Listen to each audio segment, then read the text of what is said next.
The polished steel doors of the Zenith Tower's express elevator slid shut with a barely perceptible hiss, sealing Elara within the cramped, luxurious confines of the cage, and with her, the suffocating silence of the late hour, broken only by the low, almost imperceptible hum of the machinery ascending, a sound that usually signified progress but now felt like the tightening of a snare.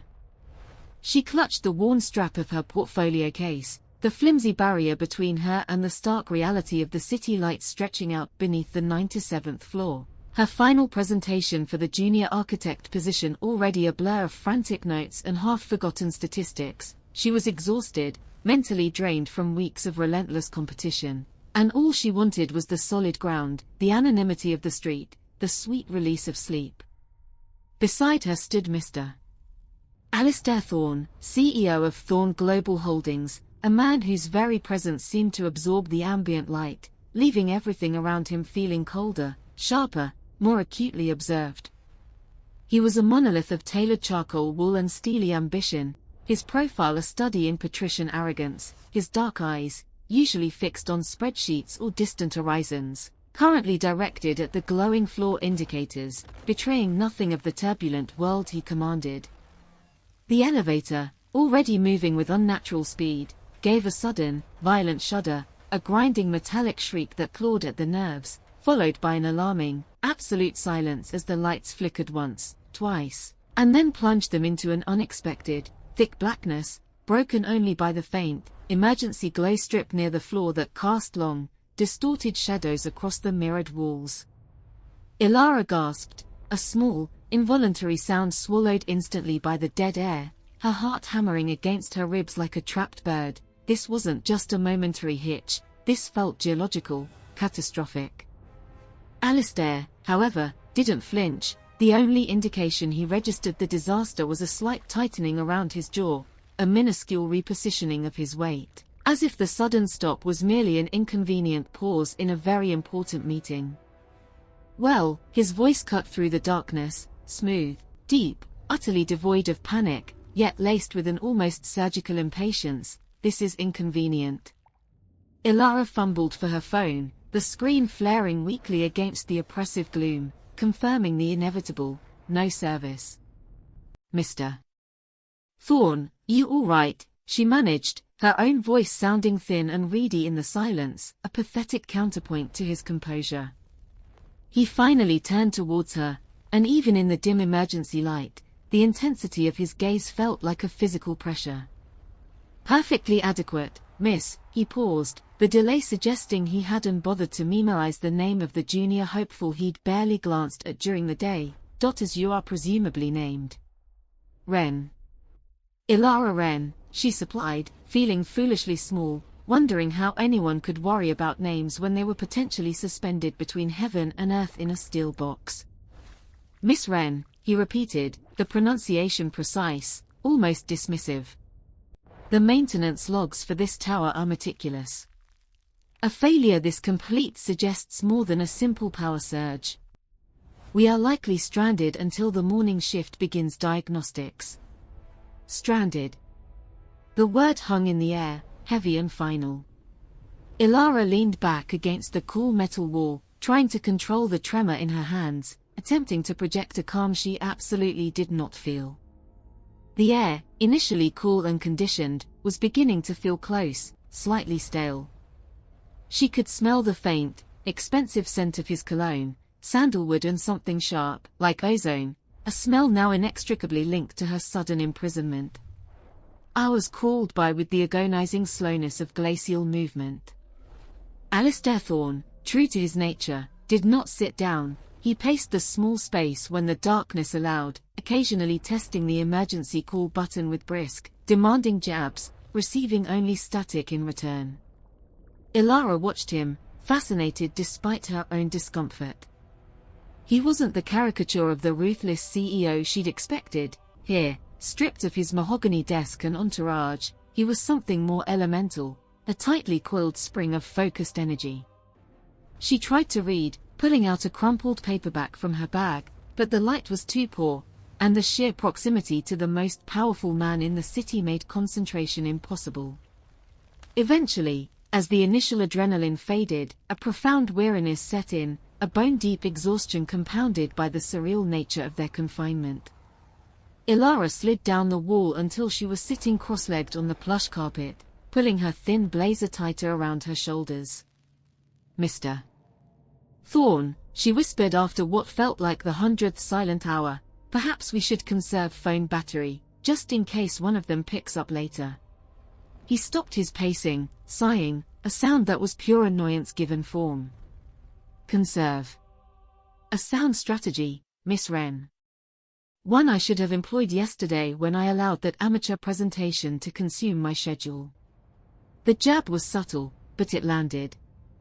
Elara bristled. "My presentation covered the structural redesign for the Aegean project, sir. It addressed the cost overruns that your previous engineers were ignoring." A flicker of something, surprise, grudging respect, crossed his face, instantly masked. "You recall the figures?" "I recall everything I see, Mr. Thorne. It's how I survived university," she retorted, perhaps too sharply, but the close quarters seemed to dissolve the usual professional barriers, leaving raw, unguarded responses in their wake. He didn't reply immediately, instead leaning against the opposite wall, closing his eyes. The silence stretched again, but this time it was less hostile, more intimate, filled with the shared knowledge of their shared predicament. As the long night wore on, the exhaustion became a strange anesthetic. Elara found herself drifting in and out of a light sleep, her head resting against her knees. When she woke next, it was because a strange sound had pierced the quiet. Alistair Thorne was breathing deeply, steadily, asleep on the floor, his long limbs awkwardly folded against the wall. The sheer unexpectedness of it, the titan of industry choosing to rest on the elevator floor, jarred her. She watched him, the harsh lines of his face softened by sleep, revealing something remarkably close to vulnerability, a temporary cessation of the armor he wore in the waking world. Curiosity overriding caution, she carefully reached into her bag and retrieved a small emergency battery pack she always carried for site visits. She plugged in her phone, then tentatively plugged in his expensive, sleek device, which lay beside his outstretched hand. She didn't wake him, she just sat in the low, grey light of dawn starting to seep through the elevator seams, guarding his temporary stillness. When the mechanical groan of rescue finally echoed down the shaft, startling them both awake with a jolt of hopeful noise, the morning sun was just beginning to paint the eastern skyline in hues of pale gold. Alistair straightened his tie with practiced speed, the CEO instantly reasserting control. "It seems the cavalry has arrived," he stated, his voice rough from disuse. He looked at Elara, and his gaze lingered for a moment on the small battery pack still charging his phone. "You stayed awake all night?" he asked, the question sounding like an accusation rather than an inquiry. "No, sir. Just monitored the charging," she admitted truthfully. The doors finally ground open onto the lobby level, revealing a small knot of anxious security and maintenance staff. The moment of shared isolation dissolved instantly, replaced by the harsh glare of reality and the sudden rush of observers. Alistair stepped out first, radiating authority, speaking curtly to the security chief, already moving towards the exit. Elara followed, feeling suddenly exposed in her rumpled clothes, clutching her portfolio like a shield. Just as she reached the threshold, he stopped, halfway to his waiting limousine, and turned back. "Miss Ren," he said, loud enough for the stunned security guards to hear. "I believe your presentation was adequate. Report to my executive assistant at 9 sharp. We will discuss the Aegean project, and your future here." It wasn't a warm invitation, it was a command, a claim staked. Elara nodded mutely, stunned, then watched the black vehicle speed away, leaving her standing alone amidst the marble pillars, the entire ordeal feeling like a bizarre, shared dream that had ended abruptly, leaving only the lingering scent of sandalwood and the unsettling promise of her forced proximity to the man who now held her career in his hands. The next few weeks were a relentless, dizzying blur of activity under the shadow of Alistair Thorne. Elara was not merely hired, she was installed within the executive wing, given a temporary office overlooking the city, and tasked with assisting Alistair directly on the Aegean venture, a massive, high-stakes infrastructure overhaul that was currently hemorrhaging funds and reputation.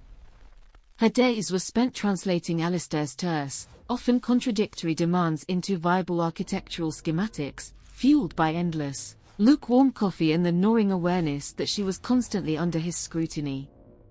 He treated her with an impersonal, demanding professionalism that bordered on outright disdain. He never acknowledged the elevator incident, never mentioned the shared darkness, never alluded to the fact that he had seen her vulnerable, asleep on the floor. Instead, he treated her as a high-powered tool, necessary for the moment, but utterly expendable if she failed to meet his impossible standards. "Miss Ren, this stress fracture simulation is amateurish," he would snap, tossing a printout onto her desk with enough force to ruffle the papers. "Do you understand the liability involved, or are you still calculating how many hours you need to sleep this week?" Elara learned quickly that arguing was futile. He possessed a near-photographic memory for every flaw, every missed decimal point, and wielded them like precision scalpels. She worked twice as hard, fueled now by a potent mixture of ambition and a need to prove him wrong, to earn the respect that his initial, begrudging recognition had hinted at. The tension between them was thick enough to cut with a knife, a charged field that seemed to follow them from the conference room to the private dining suites where they were often forced to review contracts over silent, sterile meals. One evening, deep into a brutal 18-hour session reviewing foundation supports, Elara finally made a critical error, a transposition of load-bearing values that, if built upon, would have led to catastrophic failure in a minor segment. She caught it herself, catching the mistake just as she was about to finalize the digital model, her blood turning to ice. She looked up, expecting the inevitable explosion, the summary dismissal. Alistair was leaning over her shoulder, his breath warm against her ear, tracing the faulty input on the screen with a perfectly manicured finger. "There," he murmured, his voice dangerously low. "A human failing. I suppose even the meticulously observant occasionally slip when deprived of proper sustenance." He paused, then straightened, his expression unreadable. "Fix it. And then go home, Miss Ren. Even your ambition requires fuel."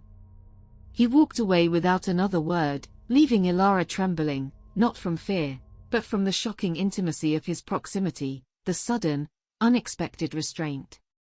It was the first time he hadn't punished her mistake with scathing criticism. Instead, he had simply pointed it out, clinically, and dismissed her. The dynamic was shifting, subtly, almost imperceptibly, like tectonic plates grinding beneath the surface of the city. Elara found herself studying him, too, not just his work, but the man behind the monolith. She noticed the faint lines of fatigue around his eyes when he thought no one was looking, the way he unconsciously rubbed his left wrist, and the rare, almost accidental moments of grace when he would stop an assistant from dropping a stack of sensitive documents, catching them with surprising dexterity. He was demanding because he demanded perfection from himself first, and his disdain for her initial perceived weakness was just that, a reaction to the failure to meet his standard, not necessarily a fundamental judgment of her worth. Then came the evening of the benefit gala. Elara was there not as a guest, but as an essential aide, dressed in a borrowed, slightly ill-fitting black gown that screamed temporary staff, despite its cost. Alistair, however, was in his element, gliding through the high society crowd, a beacon of untouchable wealth. A particularly greasy, ambitious property developer cornered Elara near the Champagne station, his hand resting far too long on her lower back, talking about future opportunities, with a leer that made her skin crawl. Before she could politely extract herself, Alistair was there, materializing out of the throng like a dark shadow. He didn't raise his voice, didn't touch the developer, but the sheer, annihilating focus of his eyes stopped the man mid-sentence. "Mr. Henderson," Alistair's voice was silk over steel, "Miss Ren is currently overseeing a matter of critical importance regarding the Aegean contract." I suggest you refrain from further obstruction. Your portfolio is currently under my review." Henderson paled, stammered an apology, and retreated instantly. Alistair turned to Elara, his expression hardening as he assessed her ruffled composure. "Are you incapable of navigating a simple social engagement without attracting the wrong sort of attention, Miss Ren?" he demanded, pulling her away towards a quiet alcove. Elara, fueled by a rush of indignation that had been building for weeks, finally snapped. "Perhaps if you didn't treat me like an overcaffeinated intern you occasionally tolerate, I wouldn't feel the need to fight off predatory sharks, Mr. Thorne. I am here to work, not to be your decorative piece for the evening." The silence that followed was deafening, the social noise of the gala fading entirely as Alistair stared down at her, his jaw tight. He looked genuinely stunned, as if she had used a language he hadn't known existed. "You mistake my protective measures for contempt," he stated, his voice barely a breath. "I tolerate no distractions on projects of this magnitude. Your focus is what matters. You are mine for the duration of this contract, Miss Ren." "Understood." The possessiveness in his tone was alarming, jarringly out of place, yet for the first time, it felt less like a managerial oversight and more like something intensely personal, something crossing a line that hadn't been there before. Elara didn't retreat. She met his gaze, her chin high. "I am not owned, Mr. Thorne. I am hired. And I am excellent at my job." He studied her face for a long moment, the city lights catching the sharp angles of his features. Then, impossibly, a flicker, perhaps a ghost of a smile, touched the corner of his mouth before vanishing. "Go downstairs. Change into something less flammable. You will be reviewing the Turkish bids with me at midnight. And Ren," he added, catching her just as she turned to leave, "don't let Henderson near you again. He sweats cheap cologne." It was a concession, a victory, albeit one delivered with the grace of a guillotine blade. The shared intensity of their work continued to press them together, boundaries eroding under the relentless pressure of deadlines and high-stakes decisions. They fell into a rhythm. Alistair would present an impossible problem, and Elara, fueled by caffeine and sheer spite against the assumption of her incompetence, would find the elegant solution he hadn't seen. The late nights in the office became less adversarial. They began to eat takeout meals at his expansive desk, discussing structural integrity one moment and the depressing state of modern architecture the next. She discovered he read obscure 19th-century philosophy. He discovered she could sketch architectural blueprints freehand faster than the CAD software could render them. One particularly draining night, close to 3 a.m., they were working on the final environmental impact report. Alistair had been unusually quiet, staring out at the silent grid of the city. Elara, emboldened by exhaustion and the strange intimacy of the empty office, dared to ask, "Mr. Thorne, why this tower? Why Zenith?" He turned slowly, his expression heavy. "It was my father's first major project. He died before it was finished. It's not about the height, Miss Ren. It's about finishing what was started, perfectly. A concept I suspect you understand. The vulnerability, fleeting as it was, cracked the facade completely." Elara felt a wave of empathy, a connection that transcended their professional roles. She pushed aside the final draft and walked over to the coffee maker, brewing a fresh, strong pot. When she returned, she didn't sit back down. Instead, she stood near him, offering the mug. He took it, their fingers brushing, and the casual contact sent a strange jolt through both of them. He didn't let go immediately. "Thank you, Elara," he said, using her first name for the first time, the sound warm and unfamiliar in the sterile office. That small breach of protocol opened the floodgates. The air thickened again, but this time, the tension wasn't about stress or power dynamics, it was purely magnetic. He looked up at her, the exhaustion in his eyes now mixed with a raw, unexpected hunger. "You are infuriatingly competent, Miss Ren," he murmured, setting the coffee down. "And far too persistent for someone who barely managed to impress me the first day." "Perhaps," Elara breathed, her own resolve melting under that intense gaze, "you were looking for the wrong kind of impression." He rose then, slowly, dominating the space between them, and the distance closed in the charged silence of the high-rise office, the city lights their only witnesses to the sudden, inevitable collision.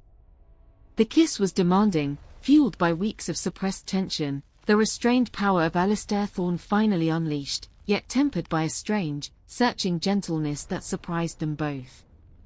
It was a confession wrapped in an embrace, a mutual acknowledgement that the forced proximity of the elevator had somehow accelerated the slow, grinding gears of their worlds until they interlocked.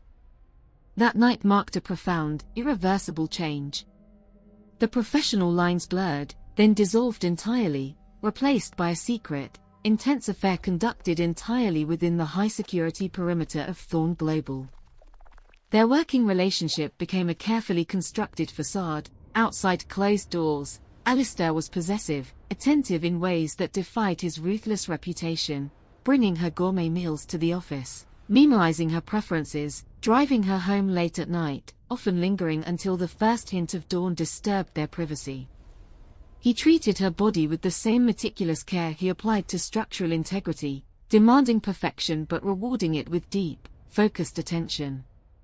Elara, initially wary of the power imbalance, found herself drawn into the vortex of his life, appreciating the absolute control he exerted because, within the confines of their shared space, that control translated into unwavering loyalty and ferocious protection. The penthouse apartment, usually a museum of minimalist design, became their sanctuary, a place where the CEO vanished and only Alistair remained, a man desperately trying to anchor himself to something real after years adrift in the sea of corporate ambition. The Aegean project was a resounding success, primarily because Elara's solutions were brilliant, and Alistair, finally trusting her implicitly, backed her vision without reservation. 3 months after the elevator incident, Elara began to notice the subtle changes in her routine, the way Alistair insisted she eat specific things, the sudden aversion to strong coffee, the faint, persistent nausea in the mornings. She tried to ignore it, attributing it to stress, until the morning she found the expensive box of artisanal chocolates Alistair had sent to her office, untouched, precisely because they contained bitter almond liqueur, a known irritant. A cold dread, quickly replaced by a dizzying, terrifying joy, settled in her stomach. She was pregnant. The implications crashed over her with the force of a tidal wave. Alistair Thorne was not a man who dealt in accidents, he dealt in control, strategy, and legacy. This was an event that threw every carefully laid plan into chaos. She waited 2 agonizing weeks, watching him finalize the paperwork for the Aegean completion, his mind entirely consumed by the corporate victory. When she finally told him, standing in his pristine office, the afternoon sun making the city sparkle below them like scattered diamonds, she braced for the inevitable calculation, the pragmatic discussion about severance, discretion, and maintaining his carefully curated image. "Alistair," she began, her voice shaking despite her resolve, "I'm pregnant." He stopped mid-sentence while signing a document, his pen hovering inches above the paper. He didn't look up immediately. The silence that followed was the longest Elara had ever endured in his presence, more suffocating than the darkness of the elevator. When he finally raised his head, his expression was not one of surprise or anger, but a terrifyingly blank void. "How far along?" he asked, his voice flat, stripped of all inflection. "About 8 weeks, she managed." He leaned back in his chair, running a hand over his face, a gesture of profound weariness. 8 weeks, he repeated, as if consulting a schedule. Then, he looked directly at her, his dark eyes cold and distant. "This is unacceptable, Elara. Unplanned. Unprofessional." Elara flinched as if struck. She had expected dismissal, but not this immediate, clinical condemnation. "I understand, sir." I will arrange everything quietly. Quietly, he cut her off, his voice rising sharply for the first time in months. You think this is about discretion? This is about my control. You have jeopardized everything we built on that foundation of shared isolation. He stood, towering over her, his former tenderness completely stripped away, leaving only the ruthless CEO. You were a distraction I allowed to become an asset. Now you present me with an inheritor I did not authorize. You knew the risks of this situation, Elara. You knew my life does not accommodate variables. His anger was palpable, heavy, suffocating. I will provide for the child, generously. Financially, you will be set for life. But you will not use this situation to attempt to anchor me, or to pretend that a few weeks of shared proximity translates into a partnership. He walked to the window, his back to her. I can buy your silence, Elara. I can buy the future of this child. But I will not marry you. I have no use for a conniving wife who traps me with an unforeseen consequence. The words, conniving, traps, were a physical blow, echoing the worst assumptions she had held about him before the elevator. The respect, the genuine connection they had forged, evaporated, replaced by the sharp, bitter taste of betrayal. You think I planned this, she choked out, tears finally burning her eyes. You think I wanted to leverage an accident against the man who despises me? I told you because I thought, I hoped, that the man who finished his father's tower with me deserved the truth. He turned back, his face hard, devoid of pity. Truth doesn't change logistics, Elara. Marriages are forged in shared objectives, not shared inconvenience. I respect your work, but I do not respect this maneuver. You will take the settlement I offer, and you will disappear quietly. Or I will dismantle your career so thoroughly that you'll be lucky to find work designing garden sheds. It was a threat delivered with chilling precision, drawing on every vulnerability she possessed. Elara felt the humiliation burn hotter than any anger. She looked at the man who had kissed her, who had shown her vulnerability, and saw only the monolithic structure of Thorne Global, cold and impenetrable. She didn't argue further. She nodded once, the gesture heavy with defeat. Fine, Mr. Thorne. Arrange the documents. I will leave the city by the end of the month. She walked out of the office, closing the heavy door behind her, leaving the successful architect, the secret lover, the would-be partner, behind in the silence, taking only the crushing weight of a denied future and a growing life inside her. The next 2 months were characterized by a desolate, purposeful retreat. Elara packed her sparse belongings, declining all offers of support, working only enough to finalize her departure from Thorne Global without leaving any loose ends for Alistair to seize upon. The settlement documents, delivered via his lawyers, were indeed generous, a sum large enough to guarantee comfort for a lifetime, but the finality of the terms, the explicit instruction that she was to cease all communication and move overseas immediately, felt like a gilded cage. She chose a small coastal town far from the financial hubs, a place where the air was clean and the pace was slow, determined to raise her child far from the suffocating reach of the Thorne name and legacy. Alistair never tried to contact her directly, he communicated only through his legal team, efficient, emotionless exchanges that confirmed his total commitment to excision. He was buying silence and distance, ensuring his clean break. Elara named her son Leo, a small, fierce anchor to the world she was now building for herself. Leo was born under a pale autumn moon, a healthy, robust child with eyes that were a deep, unsettling shade of charcoal grey, Alistair's eyes. Holding him, Elara felt a fierce, protective love that eclipsed the pain of Alistair's rejection. She was alone, but she was free, and she had this perfect, undeniable piece of him that she would raise on her own terms, far from his judgment. 5 years passed in a quiet rhythm of freelance architectural consultation, managing a small, successful firm focused on sustainable, community-based housing, and the fierce joy of motherhood. Elara consciously kept Alistair Thorne out of Leo's life, not out of malice, but out of self-preservation. She never spoke his name, never showed Leo the articles about Thorne Global's continued dominance, determined to build a life where his influence could not penetrate. She was content, if sometimes lonely, building her own legacy brick by careful brick. Then, the inevitable collision occurred.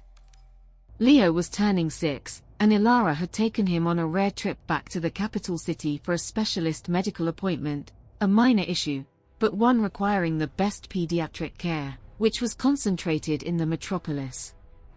They were leaving the clinic, Leo chattering excitedly about the giant skyscrapers, when they paused at the edge of a plaza. Leo, ever curious, pointed upwards, past the hundreds of floors of glass and steel, towards the very top of the Zenith Tower. "Mama, look. It's the biggest building in the world. Did you design that one?" Elara's blood ran cold. She quickly steered him away, her composure threatening to crack. "No, sweetheart, that was a long time ago. We need to go." As they moved quickly across the plaza, Leo, distracted by a street performer, momentarily slipped his small hand from hers. At that precise, catastrophic instant, a black limousine, moving with the predatory speed of Thorne Global Transport, pulled up sharply at the curb near them. The door opened, and out stepped Alistair Thorne. He hadn't changed much, perhaps a little harder around the edges, the lines etched deeper by relentless ambition, but the presence was identical, a force field of power.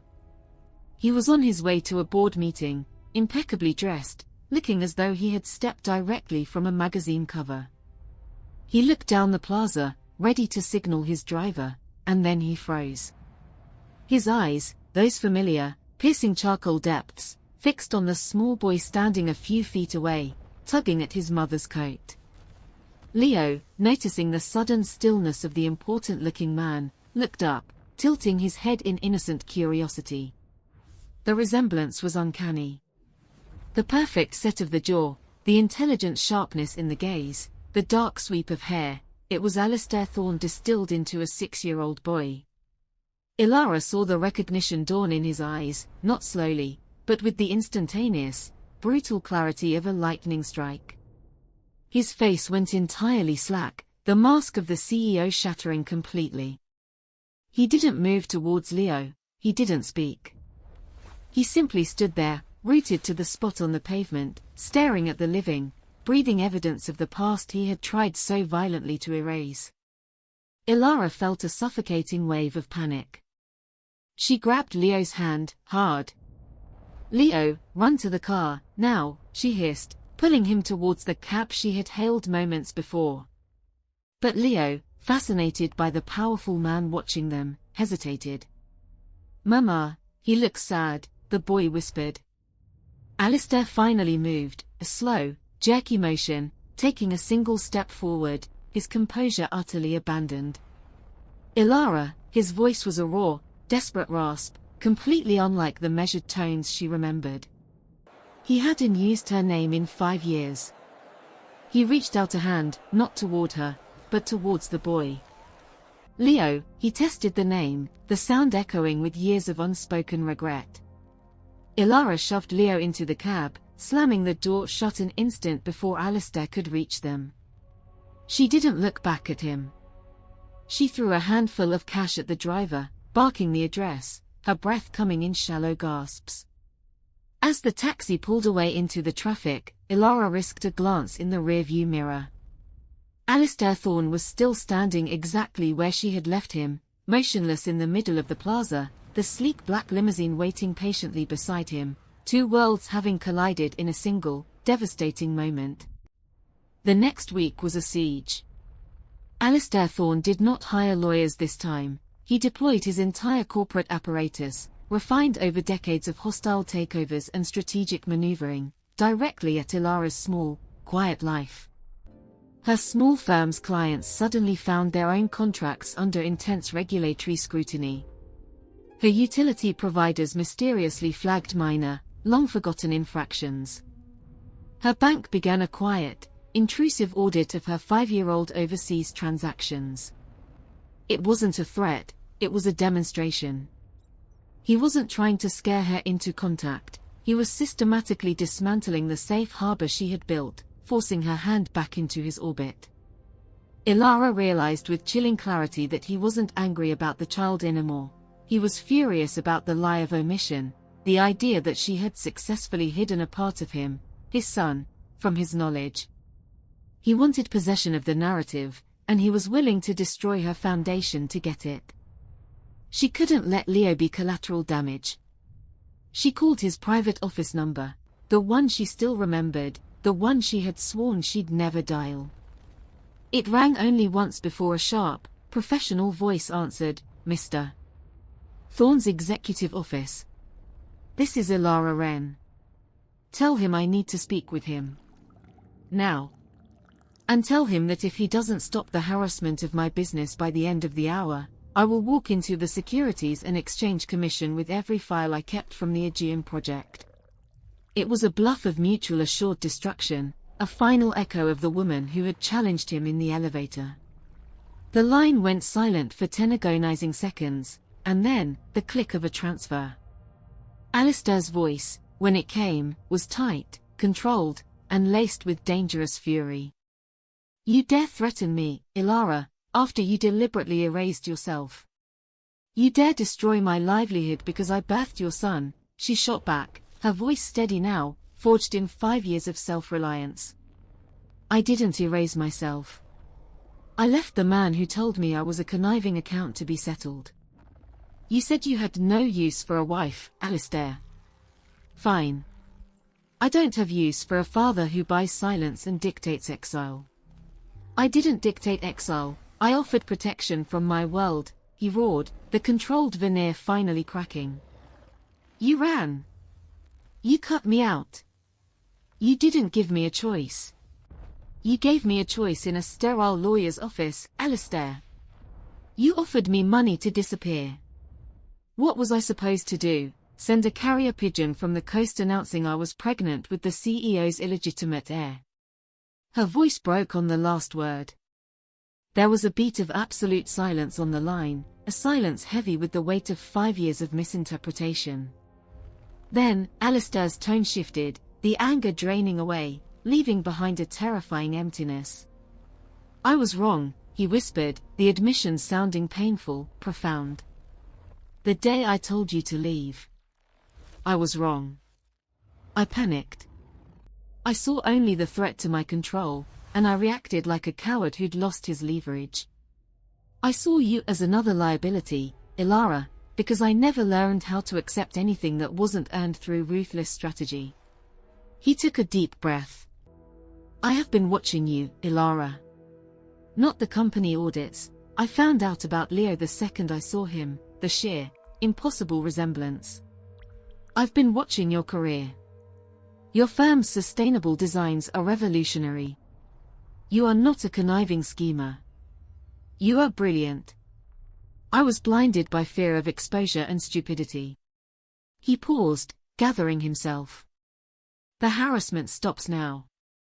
The second you hang up, every file will be scrubbed, every client contacted with an apology for unfortunate administrative error. But Elara, I need to see him. Not as a legal obligation, not as a settlement modification, but because he is my son. And I need to apologize to you."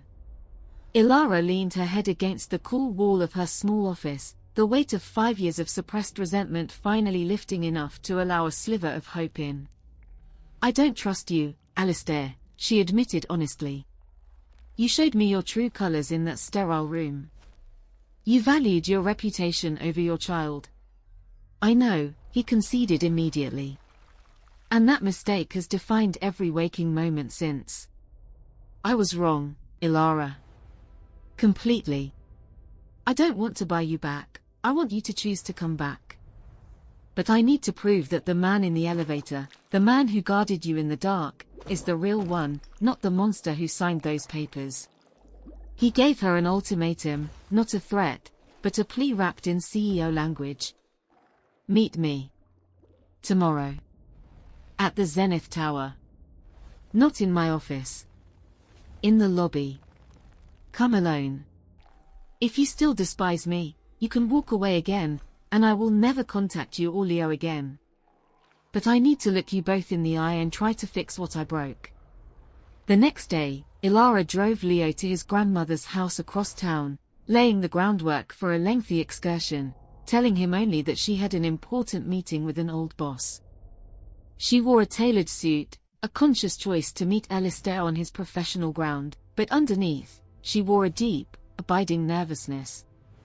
Stepping back into the Zenith Tower lobby felt like walking onto sacred, haunted ground. It was quieter now, the evening rush having passed.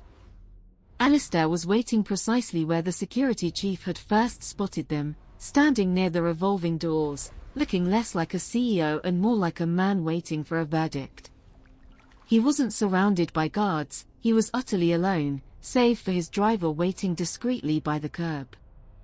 When he saw her, he didn't smile, his relief was too profound, too painful for simple expression. He walked towards her, stopping a respectful distance away, his eyes fixed only on her face, not searching beyond her, as if he feared she might vanish again. "Elara," he said again, his voice husky. "Thank you for coming." "I came for Leo," she corrected him immediately, standing firm. "I'm here to see if the man who was kind in the dark is stronger than the man who was cruel in the light." Alistair nodded slowly, accepting the terms of engagement. The man in the dark was terrified of losing you, so he tried to control the situation by locking the doors. The man in the light panicked when he thought you were trying to force commitment, so he tried to buy your freedom.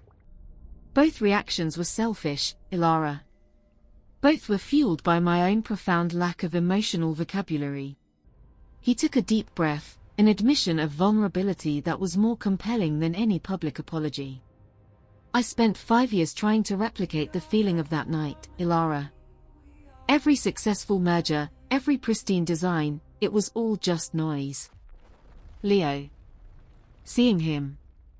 It was like finding the missing keystone in a structure I thought was complete. He is the consequence of the only unplanned, purely honest moment I've had in 20 years. He gestured towards the empty, echoing space of the lobby. "I understand if you need to leave again. I understand if you never want to see me. But if there is any residual thread from that night, any flicker of whatever that was, let me earn the right to be Leo's father, and to earn whatever forgiveness you might grant me." Elara looked at him, truly looked at the man who had spent 5 years learning how to apologize.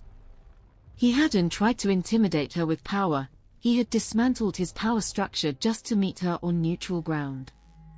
"You bought me out, Alistair," she whispered. "You made me feel cheap. And I live with that every day," he countered, his gaze unwavering. "I want to fix it. Not with money, but with presence. I want to learn how to be a father, Elara. And I want to learn how to be with you, the person, not the executive assistant or the secret lover. If you let me, I will spend the rest of my life proving that I am capable of commitment that isn't dictated by a contract." The air was electric, charged with years of unspoken history. Elara saw the sincerity, raw and painful, shining through the hard shell. The contempt she carried for the man who had dismissed her had been replaced by a complicated residue of memory and the undeniable reality of their shared son. She hadn't been looking for a husband, she had been looking for honesty. "Leo is 6, Elara said, her voice regaining its strength. "He needs consistency, Alistair. He needs to know his father isn't going to vanish the second things get difficult." "I won't," Alistair stated, stepping closer now, bridging the final distance between them. He didn't touch her, instead, he reached into his inner jacket pocket and pulled out a single, folded piece of high-quality vellum, not a legal document, but something clearly handwritten. "This is my will," he said quietly. "Every asset, every share, every contingency is rewritten. Leo is listed as my primary beneficiary, with you as his guardian and executor of the trust, entirely independent of my future marital status. I am not attempting to force a marriage, Elara. I am demonstrating that I understand legacy now is about people, not just steel and concrete. I am giving you absolute security, without strings, because I finally understand what you need to trust me. Elara stared at the paper, stunned by the sheer, audacious scale of the gesture. He wasn't just conceding, he was yielding control, the one thing he valued above all else. This wasn't the CEO trying to buy a narrative, this was the man admitting his deepest fear, losing his family, and addressing it head-on. A slow, hesitant smile spread across Elara's face, a smile that hadn't reached her eyes in 5 long years. It's a very large down payment, Alistair, she admitted. But wills can be rewritten. Trust is built slowly, in small increments. She looked up at him, meeting the relentless intensity of his gaze, and for the first time, she didn't feel trapped or judged, she felt seen.